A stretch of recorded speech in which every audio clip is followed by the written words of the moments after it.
Hey guys, so today I'm going to be talking about the industry research about typography. So let's jump right into it. Alright, so right now, first guy up, we're going to talk about Matthew Carter. He was born on October 1st, 1937. He is a British type designer and he began his career in the 60s. So, move on to what he's about. So his education / his career. Carter was going to go to Oxford, but he was advised to take a year off due to his age. He had an internship at the Joe, and this is something in different language, type of foundry in the Netherlands for a year. There he studied punchy cutting. Not really know how to pronounce that. And then in 2010, he received the MacArthur Fellow Award for his work. So here is some of his work. This one's kind of cool because I liked all the colors, and this one's cool because I've always, really liked fonts, stuff like that. So now, next guy we're going to be talking about is John Baskerville. He was born on January 28th, 1707. But that's the day he was baptized. So we really don't know when he was really born. I think it's 3 days before. So like the 25th, 26th, something like that. So and then he passed away on January 8th, 1775. He established a career in gravestone cutting. Oh, and also a fun fact that I found out, Benjamin Franklin was a fellow printer and he loved John's work. I never knew that Benjamin Franklin was a printer.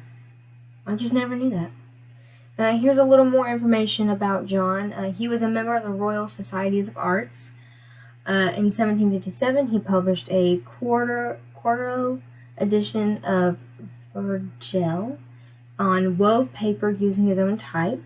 It took him 3 years to complete, but he did such a good job the University of Cambridge appointed him official printer. Even though he was an atheist, he printed a folio Bible in 1763. So here is the I can't remember what this one is, but here's the Bible that he did, and then here are some of his fonts. Now, last guy we're going to be talking about is William Casaubon, born in 1692 or 1693. Not really sure. Died on January 23rd, 1766. Trained in engraving, gunsmithing, and type designer. So here's a little more information about him. In 1716, he started his own business in engraving, gunsmithing, and type designing. So, like, he engraved things on the barrel of a gun and on the trigger and stuff like that. It was really kind of cool. And also, I think it's called the butt of the gun.